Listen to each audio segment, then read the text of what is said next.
Quero convidá-lo nesta noite a abrir sua Bíblia em Romanos capítulo 12, versículo 12.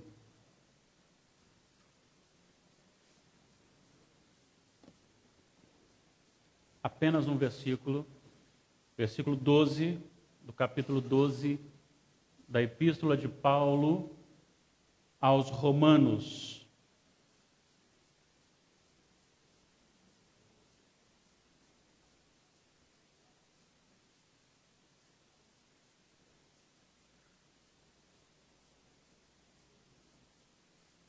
Assim está registrado: regozijai-vos na esperança, sede pacientes na tribulação, na oração perseverantes. Vamos orar. Pai, estamos nesta noite oferecendo ao Senhor mais uma vez o culto que somente a Ti é devido. Muito embora haja em nós imperfeições, e por mais que nos esforcemos, nunca ofereceremos a Ti um culto perfeito. Cremos que o Teu Santo Espírito pode aperfeiçoar, pois Ele conhece o nosso coração assim como Tu o conheces, e Ele também conhece a mente do Senhor. E sei, Pai amado, que Ele intercede por nós. Então nós desejamos do fundo do nosso coração que tudo que nós oferecemos aqui nesta noite seja para a honra e glória do Senhor, para a edificação do corpo de Cristo, que é a igreja. Em nome de Jesus. Amém. Hoje nós estivemos trabalhando na parte da manhã algumas características importantes da vida do jovem Timóteo. E nós aprendemos muitas lições importantes e como foram edificantes as palavras de Paulo dirigidas a Timóteo, que mostravam e que desafiavam Timóteo diante de uma sociedade que Paulo já dizia estar contra ele, porque no final da primeira epístola vai dizer que se levantavam contra ele e estavam chamando, inclusive, de incoerente nas exposições. E Paulo, então, o desafia a ser fiel, principalmente na sã doutrina, diante das dificuldades, quando ele vai dizer a respeito do grande problema que Timóteo sofria, que era uma tristeza do coração, inclusive com lágrimas. E Paulo está, então, dizendo que almeja vê-lo, na segunda epístola, falando disso, que ele almeja vê-lo por causa das lágrimas, mas também por causa da fé sem fingimento que ele conseguiu ali, pelo poder do Espírito Santo, através da vida de sua avó e de sua mãe. E os desafios de Timóteo eram desafios que realmente mexiam com a sua vida, com o seu coração, porque eram pessoas que estavam contra Timóteo dentro da sua visão teológica doutrinária. Por isso, Paulo usa várias vezes o termo tu, porém. Ele aponta os falsos mestres e diz tu, porém. Ele aponta o sofrimento e diz tu, pois, esteja comigo nesse sofrimento. Eu estou fazendo então essa introdução, citando Timóteo, para dizer que hoje também não é diferente, e com os agravos também citados no capítulo 3 da segunda epístola de Paulo a Timóteo, que nos últimos dias seriam tempos difíceis. Ser cristão, como nós cantamos aqui, é pela graça. Deus, no seu imenso amor e misericórdia e graça, enviou Cristo Jesus, que veio ao mundo e morreu para nos salvar. Ele pagou o preço por nós, mas o estar em Cristo acarreta-nos também um preço pelo fato de caminharmos na contramão deste mundo perverso que jaz no maligno. Paulo está escrevendo à igreja de Roma e ele adverte a igreja a respeito da graça de Deus, mas que esta graça, ela coloca sobre nós uma responsabilidade de algumas virtudes como consequência dessa graça de Deus. Ele começa no capítulo 12 falando para que devemos oferecer a Deus a nossa vida, o nosso coração, o nosso corpo como culto agradável, como culto racional, não conformando com esse século ou com esta geração, mas transformando para experimentar a boa, agradável e perfeita vontade de Deus. Logo em seguida, nos versículos 3 em diante, ele vai dizer que nós recebemos de Deus alguns dons e devemos desenvolver esses dons dentro dos princípios da palavra de Deus, dentro dos princípios daquilo que são estabelecidos como uma conduta cristã. E aí ele continua falando sobre o que é ser cristão. Ele vai mostrando no versículo 9 do capítulo 12, o amor seja sem hipocrisia, detestai o mal, apegando-vos ao bem. O 10, amai-vos cordialmente uns aos outros com amor fraternal, preferindo-vos em honra uns aos outros.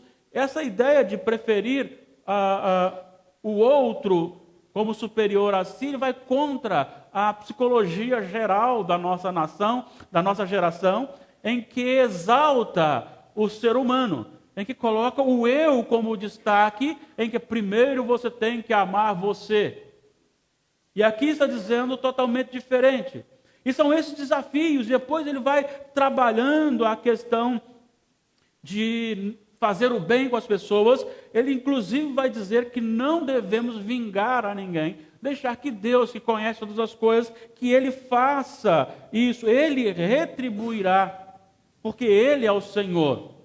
Então, como nos portar diante de uma sociedade que está totalmente ao inverso de tudo que nós citamos aqui como palavra de Deus?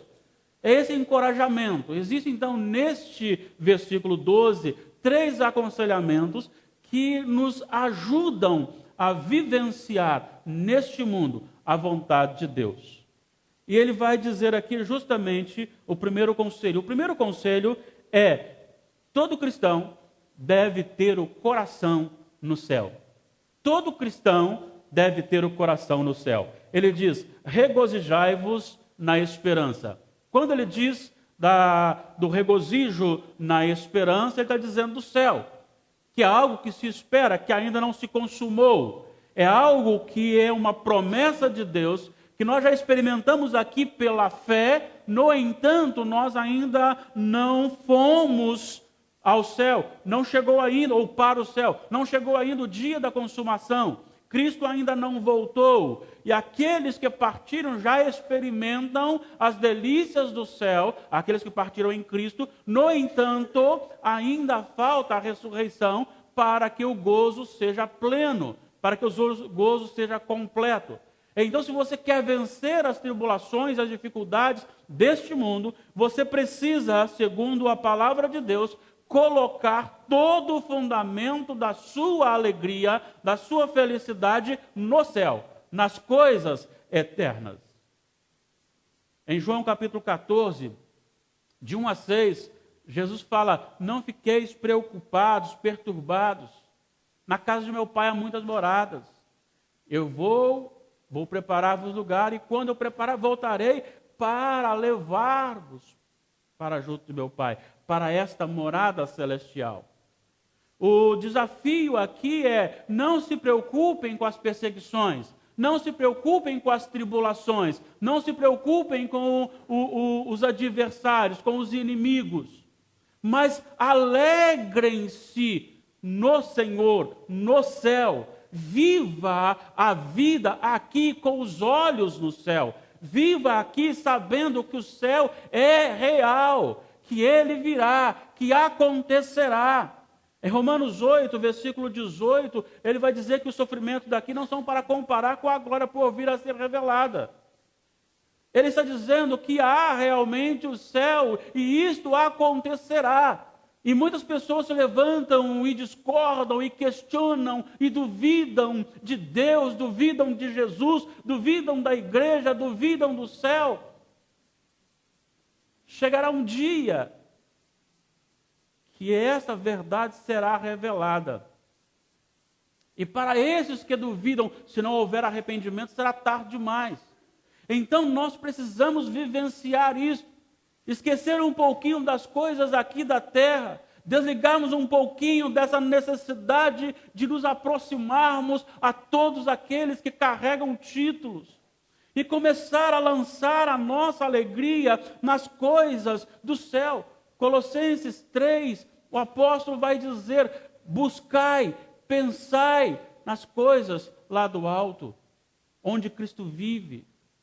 Aos Efésios ele vai dizer que nós fomos ressuscitados e nos fez assentar nos lugares celestiais. Porque a nossa mente ela não pode estar presa aqui na terra, mas toda a motivação da nossa vida deve ser e é o céu. Cristo prometeu, Ele veio, Ele morreu, Ele ressuscitou para que eu tenha esta convicção. Eu gosto de repetir isto. Em Apocalipse, João tem a visão do céu, dos redimidos. E como ele tem a visão dos redimidos e então retrata o dia da consumação, João me viu lá. João me viu porque pela graça de Deus eu sou salvo. E o que me espera lá é incomparavelmente superior a tudo aquilo que eu passo aqui. Porque as grandezas do céu devem ser buscadas dia após dia com intensidade. E ela deve ser a base da nossa alegria. É por isso que Jesus disse: deixo-vos a paz, a minha paz vos dou, não vou-la dou como o mundo a dá, não se turbe o vosso coração. Ele estava falando de coisas espirituais, de coisas que o mundo não entende. As pessoas que não têm Jesus não vão entender a alegria do cristão, a alegria daquele que está em Jesus. Porque a nossa alegria, ela não se baseia no valor financeiro que temos no banco. Ela não se baseia numa posição social que temos de um emprego de alto nível. A nossa felicidade não se baseia em termos dentro da nossa casa os maiores utensílios que vão nos promover ali o bem-estar. Não é a quantidade de comida que você tem que lhe dá felicidade. Mas o que realmente dá felicidade ao coração do ser humano é a certeza de que ninguém, ninguém neste mundo pode tirar a bênção da reconciliação com Deus, porque ela é feita em Jesus. É por isso que ele diz: continuem alegrando-se. O termo aqui dá essa direção. Continue se alegrando. É alegrando sempre, dia após dia, na esperança. É olhar para o céu e saber que um dia estarei lá. Esta é a maior bênção para a nossa vida. E isso deve nortear toda a nossa conduta aqui na face da terra. Mas ele trabalha algo interessante, porque este conselho de colocar o coração no céu, ele diz que é a base para que você tenha paciência na tribulação, que é o segundo conselho. Sede pacientes na tribulação. É interessante observar essa afirmação, porque, ao contrário de que muitos pregam por aí, o Evangelho ele acarreta também tribulação. Se você observar João 16:33, você encontrará Jesus dizendo assim: no mundo passais por aflições, mas tende bom ânimo, eu venci o mundo. Também você vai encontrar sobre essa questão de perseguição, de tribulação, o Jesus falando na sua oração ao Pai, na oração chamada sacerdotal, em João 17:14, ele vai dizer assim: o mundo nos odeia. Então odeia ao Pai, odeia ao Filho e odeia a igreja. E ele fala assim: eu não peço que os tires do mundo, mas que o livre do mal. Quer dizer, ali a igreja vai passar pela tribulação. Aí ele vai dizer que, na verdade, essa tribulação, ela não pode afetar-nos, porque como ele orou por nós, Ele vai dizer que os livre do mal, quer dizer, os livre da queda, os livre, então, da força inimiga que pode tirar a certeza da salvação. Se eu tenho certeza da minha salvação, se eu espero o céu, então a minha paciência na tribulação se baseia no fato de que ela é temporária. Essa tribulação passará e o acesso ao Pai me garante a alegria e superação dessa tribulação. O Salmo 32, versículo 7, o salmista diz assim: Tu és o meu esconderijo. Olha que palavra linda. Tu és o meu esconderijo. Tu me preservas da tribulação e me cercas de alegres cantos de livramento. Nós precisamos ter consciência disso, que a tribulação virá, mas nós podemos ser pacientes porque ela vai passar. A vida passa, tudo passa. Tudo passa. Há momentos na vida que parece que estamos sozinhos, mas nunca sozinhos, porque o guarda de Israel e o guarda da igreja de Jesus, ele não cochila, não dormita, nem dorme o guarda de Israel. Nós podemos nos descuidar uns dos outros e até mesmo de nós. Eu posso descuidar de mim mesmo. E às vezes posso causar um acidente justamente por uma imprudência, por um cochilo. Quantas pessoas acabam sofrendo um acidente porque dormem ao volante? Mas o nosso Deus é o Deus que não dormita, que não cochila. Ele é como a sombra, ele está junto, ele está próximo. E a certeza dessa presença de Deus não é só uma presença para estar ao lado, mas é uma presença de livramento. É uma presença de sustentação. Por isto, no capítulo 8 de Romanos, a partir do 31, e ele vai dizer o 31, que diremos, pois, à vista dessas coisas? Se Deus é por nós, quem será contra nós? E ele não está falando aqui, irmãos, de livramento de tribulação, mas na tribulação. A promessa do Novo Testamento é promessa referente ao céu. São coisas espirituais que são tratadas aqui. E ele vai dizer em todas essas coisas, em todas as tribulações que vêm sobre a igreja, sobre o povo de Deus, nós somos mais que vencedores, não pela nossa força, não pela nossa santidade, não pela nossa justiça, mas por meio daquele que nos amou, por meio de Jesus. Então, sede pacientes na tribulação, não deixe que a tribulação desvie o foco da sua vida, do seu chamado, da sua vocação, que é o céu, que é Cristo. Sede pacientes. Alegrem-se sempre na esperança, e assim você terá força para vigiar e para superar nas tribulações, porque elas passarão. O céu é eterno, as tribulações passarão.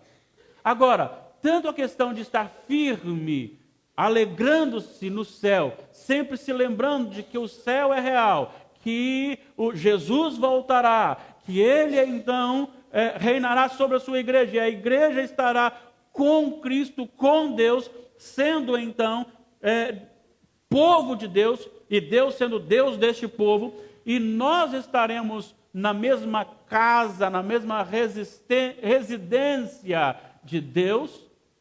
Isto me fortalece na tribulação. Mas para que isso seja mantido e para que a paciência na tribulação seja mantida, uma das exigências e um dos conselhos que é dado, então é o nosso terceiro conselho aqui, oferecido pela palavra de Deus, é a perseverança na oração. A oração é algo extraordinário para que saibamos respeitar os momentos de tribulação, tendo paciência, sabendo que eles passarão, e fixando cada vez mais a nossa mente, o nosso coração no céu. Para o cristão, o que importa é a sua condição diante de Deus, vivenciada na sociedade, entre os irmãos, e não o que ele obtém de lucro. Porque para nós, tudo que vem como material é de segunda mão, é secundário. As coisas espirituais são primárias. Jesus disse: buscai, pois, em primeiro lugar o reino de Deus e a sua justiça, e as demais coisas serão acrescentadas.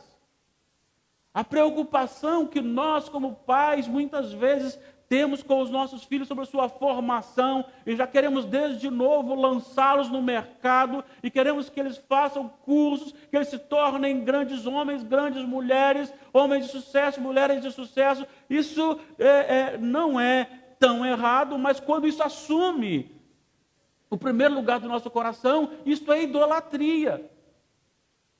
Então nós precisamos orar, buscar em Deus, porque a oração é um dos meios que Deus escolheu para agir na história. A maneira como Deus conduz a história, ela é soberana. Mas este Deus soberano, Ele escolheu, Ele quis e Ele quer agir na história numa interação com o seu povo eleito através da oração.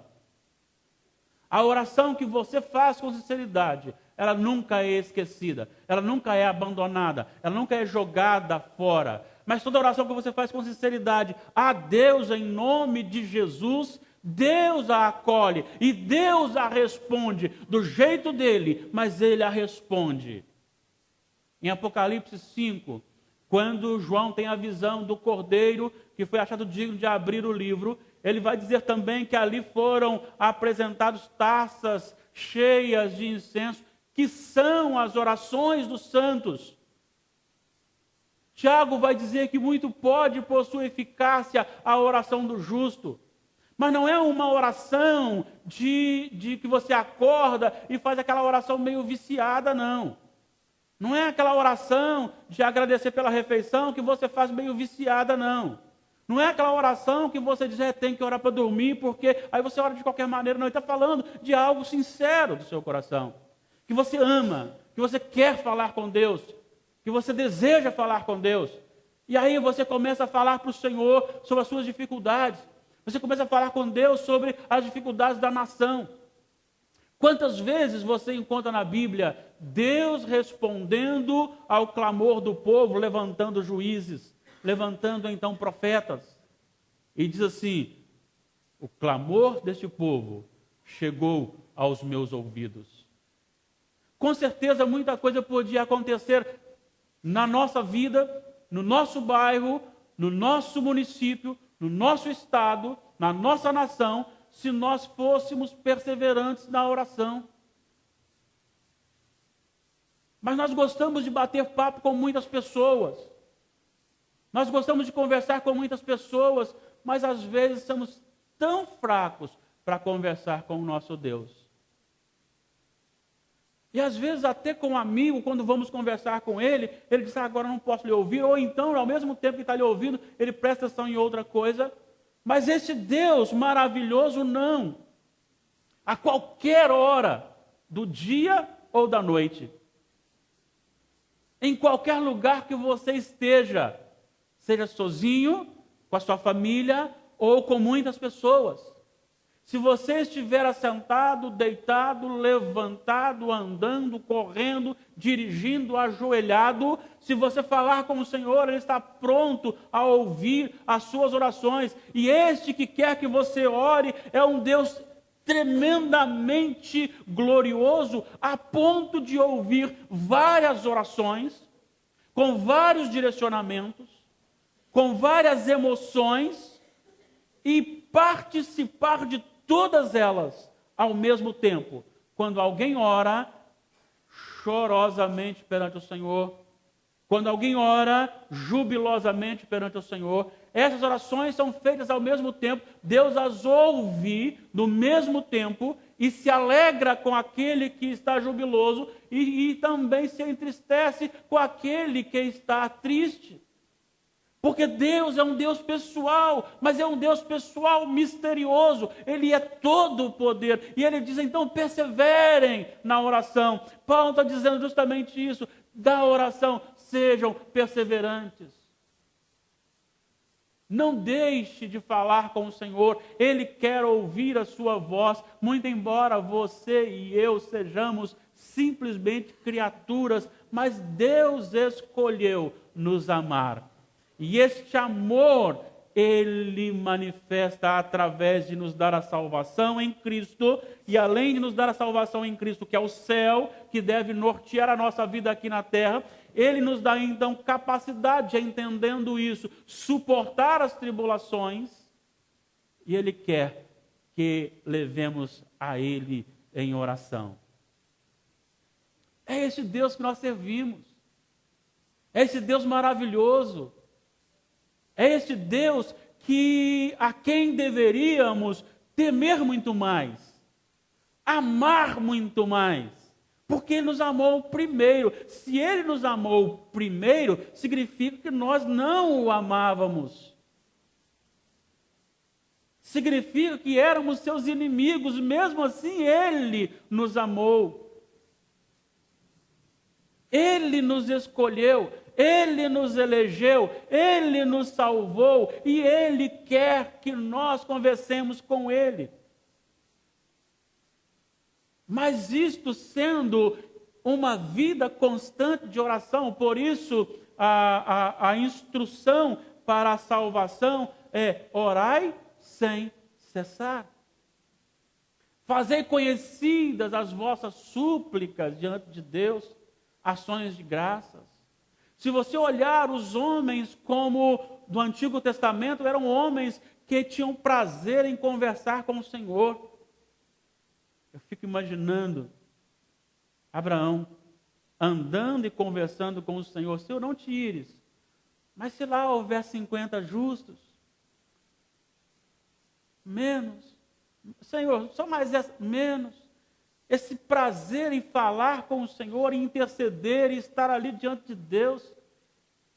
Moisés, um homem que chegou a dizer, Senhor, eu quero ver a tua glória, e eu quero ver a tua face. Disse, não, você não pode ver. Fica aqui, eu vou tampar o seu rosto, vou passar, você vai ver a minha glória pelas costas, porque você não pode contemplar a minha glória. Ele passa tanto tempo na presença de Deus, que ele não precisa de alimentação, ele passa ali na presença do Senhor, sendo sustentado pela presença, pela glória de Deus, de tal forma que quando ele desce do monte, as pessoas não podem olhar para a sua face. As pessoas não conseguem olhar para a face de Moisés, tal era a intimidade dele com o Senhor. E você vai tendo outros profetas também que tiveram experiências profundas com Deus, e você tem os apóstolos que estão sempre dizendo, não cesso de orar por vós, não cesso de orar por vós. E o próprio Senhor Jesus passou a noite inteira falando com o Pai.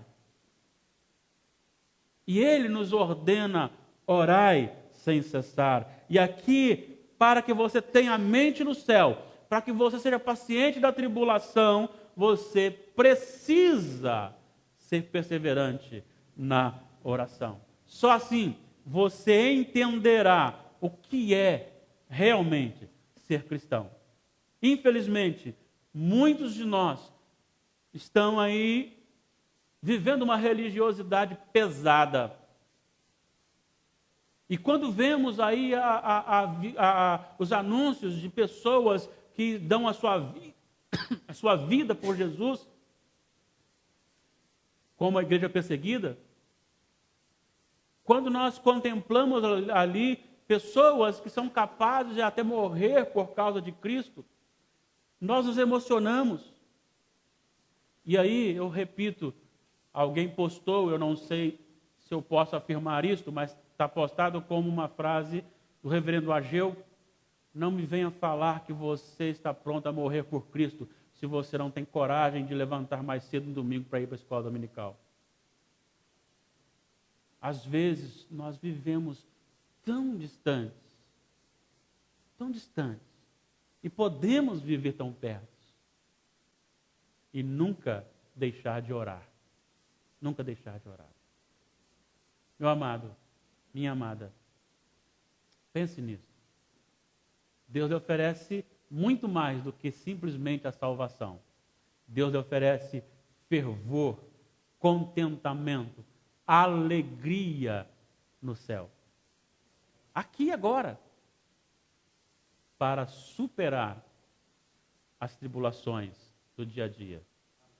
E Ele quer uma comunhão direta com você, em oração e constante. Deus nos abençoe e tire a venda dos nossos olhos, para que possamos ver realmente a glória de Deus, de tal forma que vivamos com intensidade.